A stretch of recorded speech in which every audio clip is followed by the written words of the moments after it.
Hello guys, आज हम लेकर आए हैं क्लास 8 की एनसीईआरटी चैप्टर 1 रिसोर्सेज। इससे पहले कि आप आगे बढ़े, मैं बताना चाहूँगी हमारी पूरी प्लेलिस्ट है, उस पर जाकर आप क्लास 6 क्लास 7 की एनसीईआरटी कवर कर सकते हो।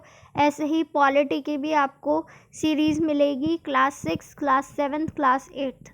तो हमारे साथ इनको कवर करते चले और आगे 8th से जुड़े। चलिए शुरुआत करते हैं रिसोर्सेज की। तो एक रिसोर्स क्या होते हैं? तो रिसोर्स बताया गया वो हर चीज़ जो हमारी ज़रूरतों को पूरा करती हो वो रिसोर्स कहलाती है। वो हर चीज़ जो कोई ना कोई यूटिलिटी रखती हो, मतलब कोई ना कोई उसका उपयोग कर सकते हो हम, उसका कोई यूजेज हो, उसकी कोई यूजेबिलिटी हो, तो वो एक रिसोर्स है। और कोई भी रिसोर्स जो होता है उसका कोई ना कोई वर्थ ज़रूर होता है, वैल्यू ज़रूर होती है, चाहे इकोनॉमिक हो चाहे एनवायरनमेंट के पॉइंट ऑफ व्यू से हो, पर उसका कोई ना कोई वर्थ होगा। तो कोई रिसोर्सेज एग्जाम्पल अगर आपको जानना है कि जैसे हमारी बुक में ही मेंशन है कि मान लो आपको आयरन मिला, तो क्या वो एक रिसोर्स है? हाँ, उससे हम रोड पुल वगैरह क्या क्या नहीं बना लेंगे, तो वो हमारे पास एक रिसोर्स हो गया। और वहीं अगर आपने देखा एक पेड़ है, तो क्या वो आपके लिए रिसोर्स है? आपको लग सकता है शायद कि वेस्टेज होगा, लेकिन वो भी एक रिसोर्स है, हम उसको ख़राब नहीं कर सकते, काट नहीं सकते। ठीक है, तो हर चीज़ जिसका कोई ना कोई वर्थ होता है वो रिसोर्स होता है। आप अपने आसपास देखिए, बुक रखी है, ये बुक एक रिसोर्स है? हाँ बिल्कुल है, इसका एक वर्थ है। ये आपको एग्ज़ाम पास करने में, पढ़ने में हेल्प करती है, नॉलेज बढ़ाने में हेल्प करती है। इसी नॉलेज से तो आप एक ह्यूमन रिसोर्स में चेंज हो जाओगे। इसीलिए हर चीज़ का वर्थ है। आपके पास फ़ोन है, आप इस वक्त फ़ोन से अपनी ये वीडियो देख रहे होंगे, तो फ़ोन भी एक वर्थ रखता है, फ़ोन की भी एक वैल्यू है, तो वो भी एक रिसोर्स है, आपको पढ़ाई में हेल्प कर रहा है। तो इसी तरीके से हर चीज़ जिसकी वर्थ होती है वो एक रिसोर्स होता है। एक तो टाइम है और दूसरा टेक्नोलॉजी है। ये दो चीज़ें जो होती हैं वो रिसोर्स बनाने में मदद करती हैं। कोई भी चीज़ टाइम के साथ रिसोर्स में बदल जाती है, और अगर उस पर टेक्नोलॉजी का यूज़ करें तो वो रिसोर्स में चेंज हो जाती है। इसे हम आगे देखेंगे किस तरीके से टाइप्स ऑफ रिसोर्सेज हैं, उनसे आपको समझ आएगा इस लाइन का मतलब क्या है। सबसे पहले नेचुरल रिसोर्सेज की बात करते हैं। नेचर ने जो हमें दिए हैं, जिनमें कोई छेड़छाड़ नहीं है, नेचुरली हमारे पास अवेलेबल है, वो नेचुरल रिसोर्सेज है। लाइक एयर, वाटर, सॉइल, ये सब क्या है? नेचर ने दिया है, तो ये नेचुरल रिसोर्सेज हैं। ये जो नेचुरल रिसोर्सेज हैं इनको दो कैटेगरी में बांटा जाता है, renewable and non renewable. Renewable वो होते हैं जो कभी ख़त्म नहीं होंगे, जिनको आप बार बार यूज़ कर सकते हो, जैसे पानी है, सॉइल है, फॉरेस्ट है। लेकिन क्या एक्चुअल में ये कभी ख़त्म ही नहीं होंगे? ये क्वेश्चन है। तो रिन्यूएबल में भी कुछ तो ऐसे हैं जो बिल्कुल ही कभी भी ख़त्म नहीं होंगे, आप कह सकते हो। और कुछ है ऐसे भी हैं जिनको अगर हमने सही से यूज़ नहीं करा तो आउट ऑफ स्टॉक भी हो जाएंगे। फॉर एग्ज़ाम्पल, अगर आप विंड एनर्जी की बात करो, विंड ऐसी चीज़ है जो कभी ख़त्म नहीं होगी, कभी भी ख़त्म नहीं होगी। सोलर एनर्जी है, सूरज, ये क्या आज आया है कल आना बंद हो जाएगा? इम्पॉसिबल है। तो सोलर एनर्जी भी हमेशा अवेलेबल रहेगी, ये रिन्यूएबल है। ऐसे ही हमें लगता है कि पानी तो हर तरफ है। 97% of our earth is consisted of water, formed of water. तो आप कह सकते हो पानी भी अनलिमिटेड है, बट ऐसा नहीं है। वाटर, फ्रेश वाटर बहुत ही कम है, तो इसको बहुत ही अच्छे से सोच समझ कर ज़रूरत के अकॉर्डिंग यूज़ करना चाहिए। ऐसे ही सॉइल है, ज़रूरत के अकॉर्डिंग, क्योंकि सॉइल भी 100 सालों में 1 सेंटीमीटर बनती है, और अगर आपने इसको ऐसे ही ख़राब कर दिया तो एनवायरनमेंट का बहुत लॉस हो जाएगा। फॉरेस्ट कवर भी ख़राब कर दोगे तो फिर से वो वापस नहीं आ पाएगा। ठीक है, तो अब आगे बढ़ते हैं नॉन रिन्यूएबल की तरफ। नॉन रिन्यूएबल रिसोर्सेज वो होते हैं जिनका हमें एक लिमिटेड स्टॉक देखने को मिलता है। नॉन रिन्यूएबल जो होते हैं इनका स्टॉक ही लिमिटेड है, मतलब कि ये कभी भी ख़त्म हो सकते हैं, इन्हें बहुत साल लग सकते हैं, 100 साल, लाखों साल रिप्लेनिश होने में बहुत ज़्यादा टाइम लगता है। इतनी तो इंसानों की लाइफ ही नहीं है ना, इसलिए। जैसे कोयला है, पेट्रोल है, नेचुरल गैस है, ये आज हैं कल ख़त्म भी हो सकते हैं। ठीक है। फिज़िकल फैक्टर्स पे अब हमें बताया गया जो डिस्ट्रीब्यूशन होता है नेचुरल रिसोर्सेज का, वो फिज़िकल फैक्टर्स पे निर्भर लगता है, जैसे कि टेराइन लैंड है, क्लाइमेट है, एल्टीट्यूड है, उसके अकॉर्डिंग हमें रिसोर्सेज देखने को मिलते हैं, है ना। और हमें बताया गया हर जगह, क्योंकि लैंड का सरफेस, लैंड फॉर्म्स अलग तरह के होते हैं, इसलिए वहाँ पर रिसोर्सेज भी अलग अलग तरह के आपको देखने को मिलेंगे। इसके बाद है human made resources. Human made मतलब क्या है, जो हमने बनाए हैं, जैसे हमने बिल्डिंग बना ली, ब्रिज बना ली, रोड बना ली, मशीनरी बना ली, पहिए, गाड़ियाँ, टेक्नोलॉजी हमने ही तो बनाई है। फिर ये सब कुछ आपका ह्यूमन रिसोर्सेज हो गया, मतलब मैन मेड रिसोर्सेज हो गया। इसके बाद आता है ह्यूमन रिसोर्सेज। ह्यूमन रिसोर्स का मतलब होता है इंसान खुद में भी एक रिसोर्स है, हम लोग खुद एक रिसोर्स है। हाउ? देखो, ये जितने भी नेचुरल रिसोर्सेज हैं, इन्हें हम ही तो चेंज करते हैं। नेचुरल रिसोर्सेज को एक्सट्रैक्ट करके हम अपने अकॉर्डिंग यूज़ के लिए बनाते हैं। नेचुरल रिसोर्सेज से मतलब इंसानों ने कुछ ना कुछ डेवलप कर दिया, तो हमने आविष्कार करा, हमने कुछ नया पैदा करा। ये कैसे हुआ? हम एज अ रिसोर्स थे, हमने बनाया है ना। तो ह्यूमन रिसोर्स एजुकेशन के थ्रू बनता है, और अगर उसकी हेल्थ अच्छी होगी तो ही वो एक ह्यूमन रिसोर्स की तरह डेवलप हो पाएगा। तो हेल्थ एंड एजुकेशन बहुत इंपॉर्टेंट होता है एक ह्यूमन रिसोर्स को बनाने में। हम लोग स्किल्स एक्वायर करते हैं, नॉलेज लेते हैं, और फिर कुछ ना कुछ डेवलप कर पाते हैं इन रॉ मटेरियल से। इसके बाद बात की गई है कंजर्विंग रिसोर्सेज।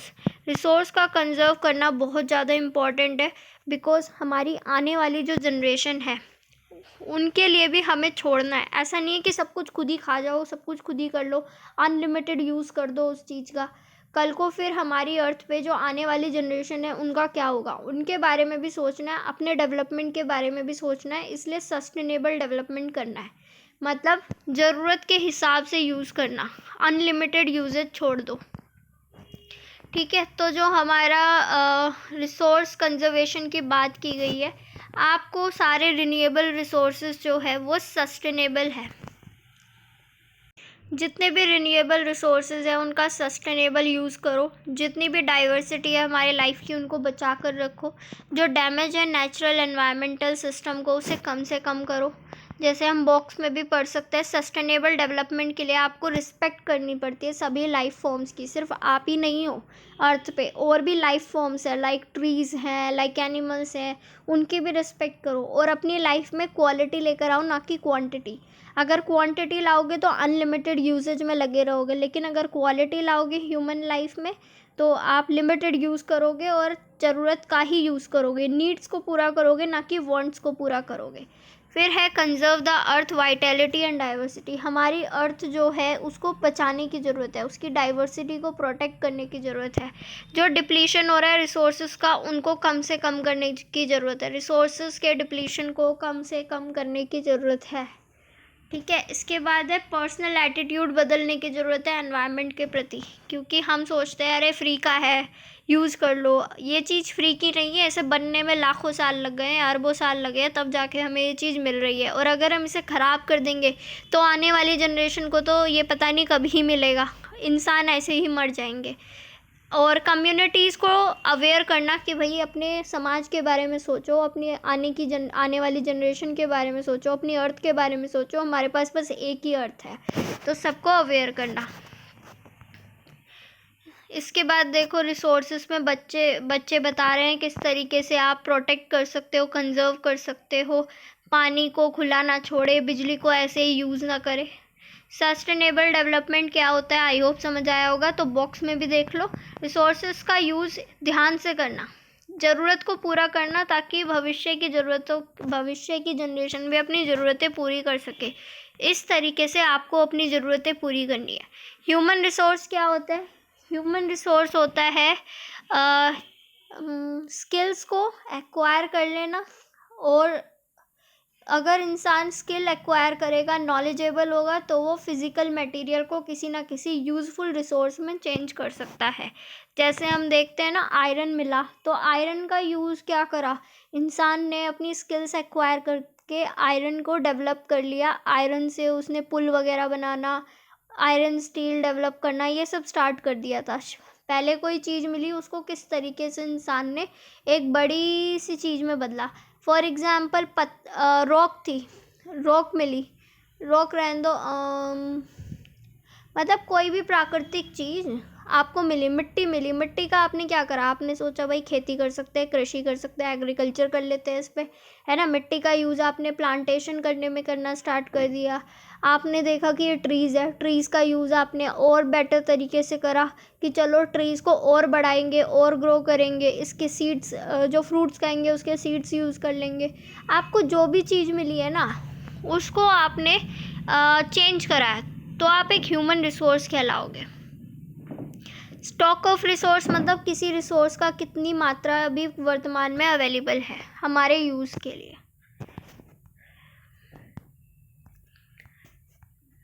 इसके बाद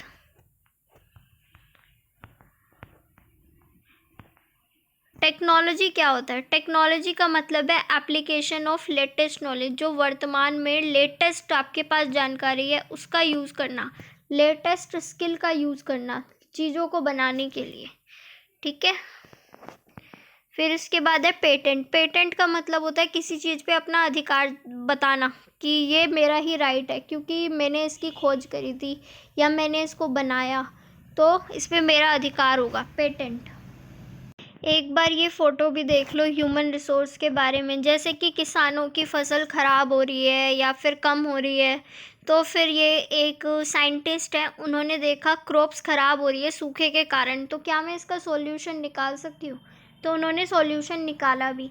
तो जो किसान है, हम लोग किसानों पे निर्भर है उनकी क्रॉप्स के लिए, हम लोगों को अनाज चाहिए, इसी तरीके से ये किसान भी हम पे निर्भर है, मतलब पढ़े लिखे लोग, एजुकेटेड लोग, साइंटिस्ट लोग, जो उनकी क्रॉप्स को बेहतर बना सके, है ना, अच्छी बना सके और ज़्यादा क्वांटिटी में पैदा करवाने में हेल्प कर सके। तो वो बता रहे हैं कि ये जो वुमेन है जिन्होंने खोज करी, वो बता रही हैं ये सब तो मैंने एजुकेशन के थ्रू, नॉलेज के थ्रू, स्किल्स के थ्रू एक्वायर करा है। फिर ह्यूमंस बताया कि ह्यूमंस एक दूसरे पर निर्भर होता है, जैसे फार्मर्स जो है हमें फूड देते हैं तो हम उन पर निर्भर है, साइंटिस्ट जो है वो हमारी डे टू डे लाइफ की प्रॉब्लम्स का सॉल्यूशन निकालने में हेल्प करते हैं, एग्रीकल्चर रिलेटेड और फार्म प्रोडक्शन रिलेटेड। इस तरीके से ह्यूमन रिसोर्स हमने देखा। अब हम मिलेंगे चैप्टर 2 में, तो हमारे चैनल से बने रहें। ये यूजीसी नेट क्लास 7th के बच्चे और जितनी भी कंपटीशन एग्ज़ाम्स है टीचिंग के लिए या अदर फील्ड्स लाइक एसएससी, उन सब के लिए बहुत यूज़फुल क्लासेस हैं।